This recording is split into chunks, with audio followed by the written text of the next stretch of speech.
네. 여러분 이거 가지고 지금 강단을 좀 잘 보는 그게 있어야 되겠죠. 항상 복음은 예수는 그리스도. 그죠? 그래서 그 그리스도가 되는 데는 인간이 절대 해결할 수 없는 이 문제가 좀 보여야 되죠. 그래서 이게 우리 인생의 모든 문제죠. 그래서 그리스도가 해결하시기 때문에 기도하면 이게 기도의 비밀이고 그리스도의 비밀이죠. 그리고 실제 전도 현장은 그냥 이대로 돼 있죠. 그래서 하나님 자녀 되는 이 축복이 보통 아니라는 걸 기억하면서 왜 낙심했냐? 그리스도 희미하면 낙심하죠. 그게 예수님이 육으로 가지고 오셨을 때 제자들도 이 그리스도관이 희미했어요. 그러니까 문제에 빠지죠.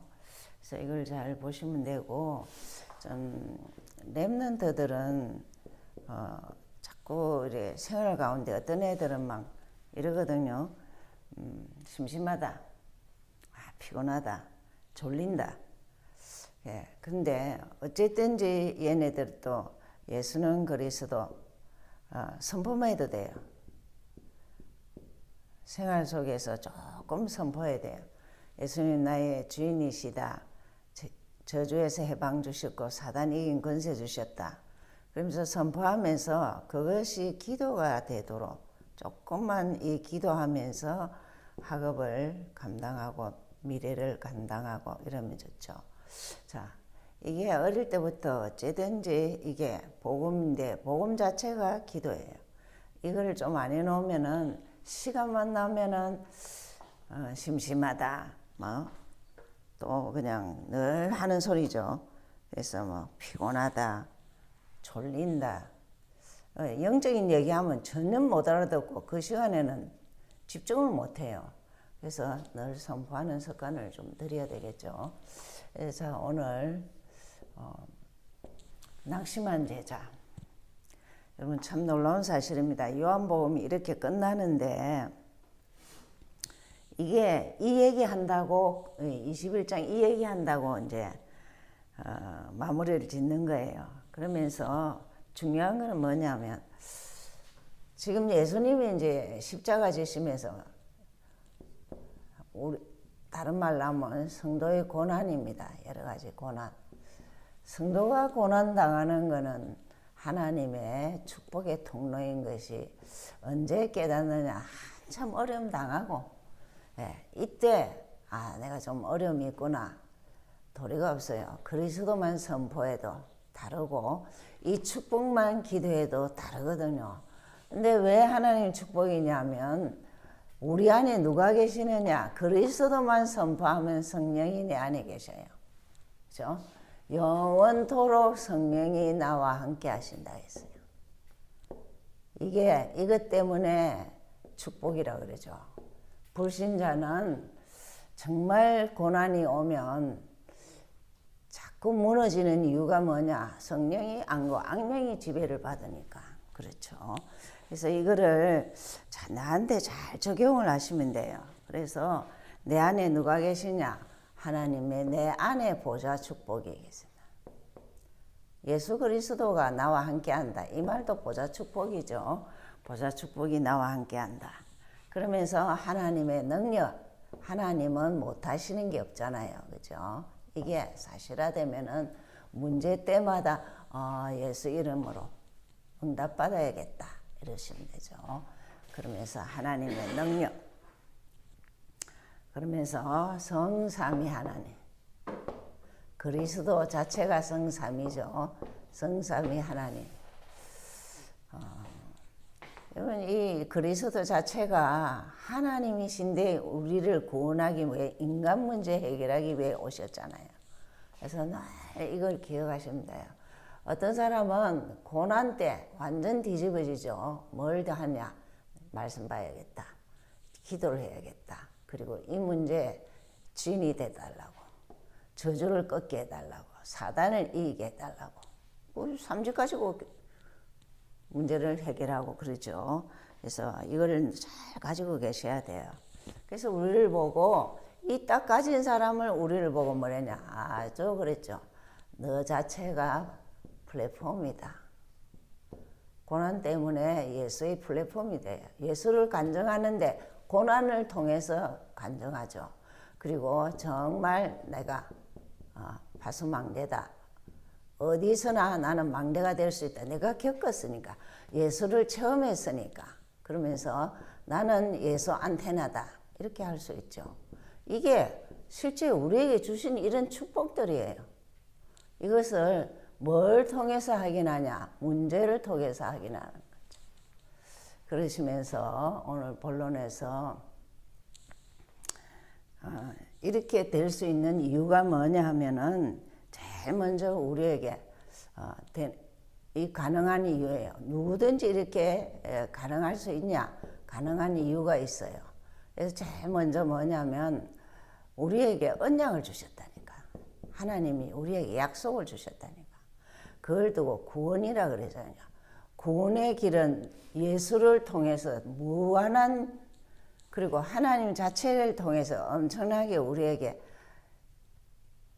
이게 있죠. 창세기 3장 15절, 마태복음 16장 16절, 구약을 대표하는 게 창세기 3장 15절, 신약을 대표하는 게 마태복음 16장 16절. 이 언약과 구원을 가진 사람은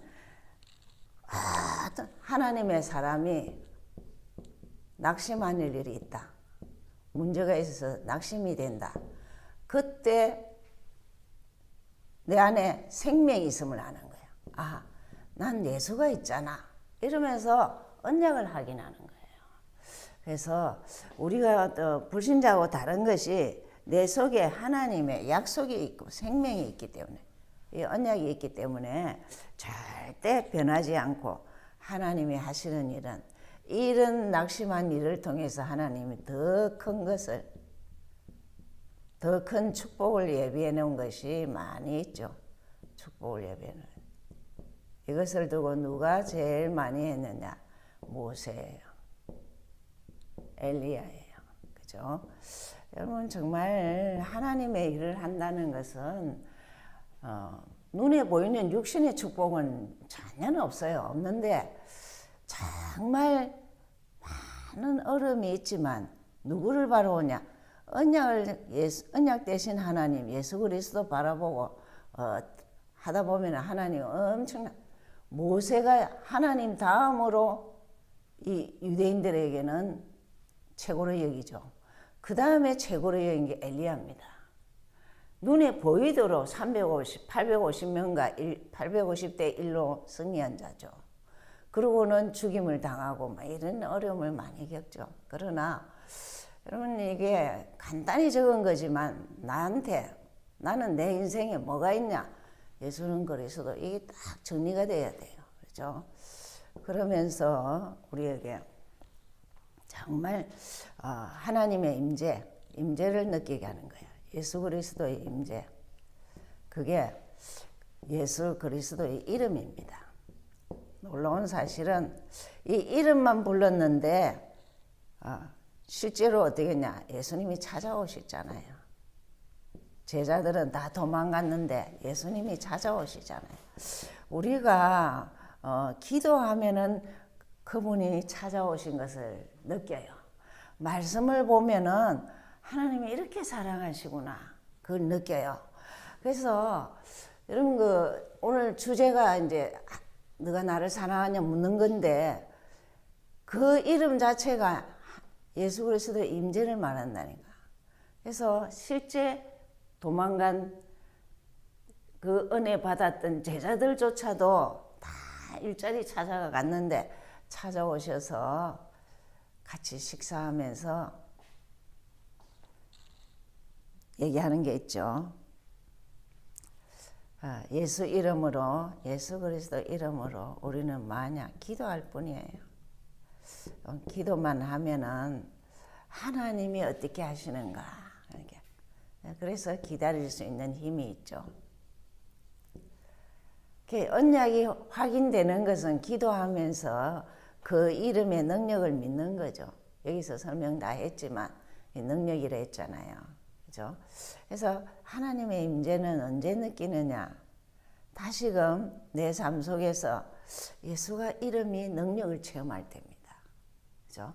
그것도 문제와 사건이 있을 때. 절대 하나님은 안 보일 것 같지만 말씀 속에서 기도 속에서 하나님 나와 함께 하시구나. 그러면서 세 번째 엄청난 이제 이 얘기를 주죠. 이제 사명을. 하나님 우리를 아셔요. 나를. 내 생긴 대로를 아셔요. 아시기 때문에 사명을 주신 거예요. 사명은 대단한 거 하나도 아니에요. 대단한 거 하나도 아니고 뭘 하느냐. 딱 요구하는 게 너 나 사랑하느냐. 너가 나를 사랑하느냐.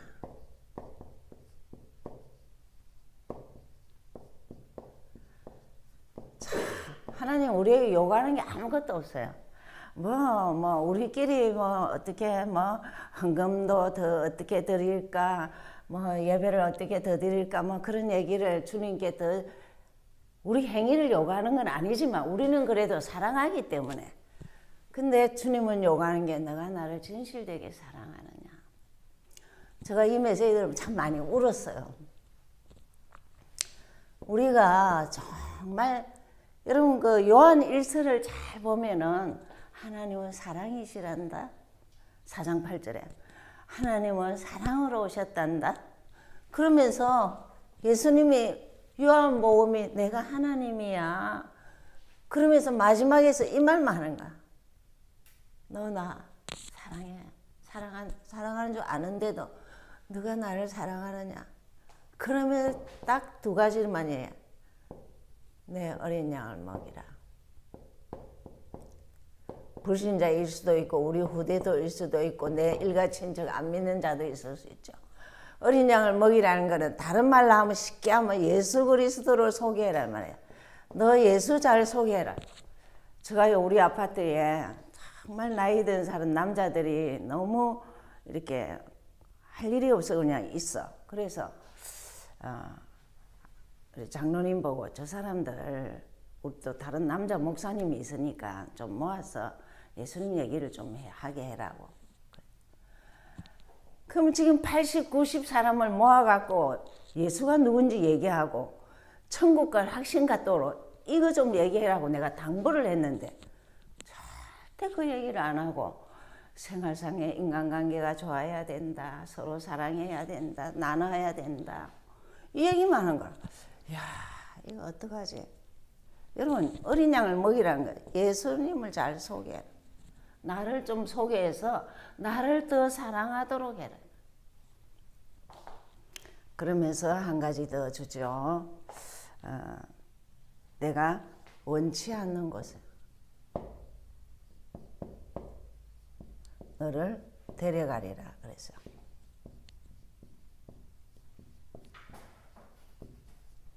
이 말은 세계 선교를 말하죠. 세계에 내가 너를 세계로 가서 또 예수님을 소개해라는 거예요.